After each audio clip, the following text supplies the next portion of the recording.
धनंजय मुंडे यांनी माझी भेट घेतली आणि अर्धा तास चर्चा केली। मनोज जरांगे यांनी दिली माहिती। धनंजय मुंडे मात्र भेटीचा करत आहेत इन्कार।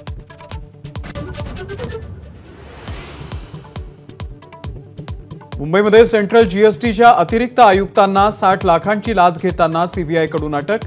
एकूण 8 अधिकारी लाचखोरीच्या प्रकरणात।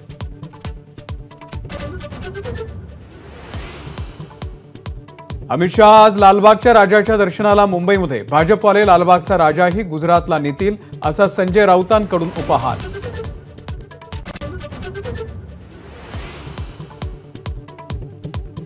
भोसरीचे भाजपचे आमदार महेश लांडगे यांना जीवे मारण्याची धमकी।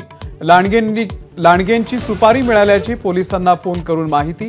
एक जण ताब्यात।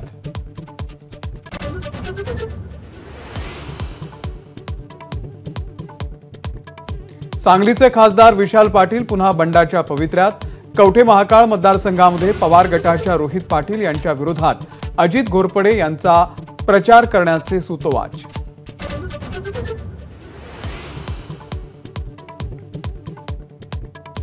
लालबागच्या राजाची पहिल्या दिवसाची दानपेटी खुलली। राजाच्या भक्तांकडून नोटांच्या माळा अर्पण। महाराष्ट्र बँकेच्या अधिकाऱ्यांकडून मोजणी सुरू।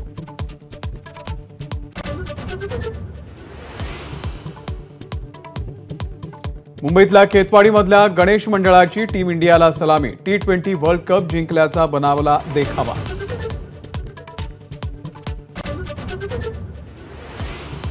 नाशिकमध्ये ऋषी पंचमीच्या निमित्तानं गोदावरी नदीमध्ये स्नान करण्यासाठी महिलांची मोठी गर्दी।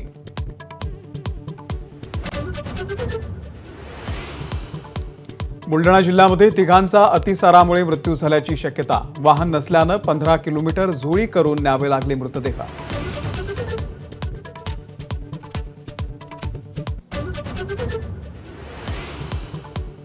कोल्हापूरमध्ये लेझर किरणांच्या प्रखरतेमुळे तरुणाच्या डोळ्यातून रक्त।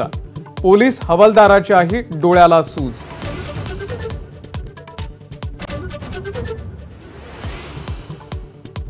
इंग्लंडच्या मोईन अलीनं जाहीर केली आंतरराष्ट्रीय क्रिकेटमधून निवृत्ती।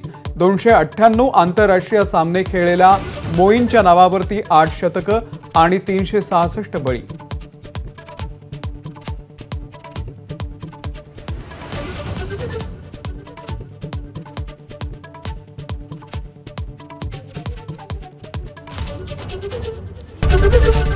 एबीपी माझा, उघडा डोळे बघा नीट।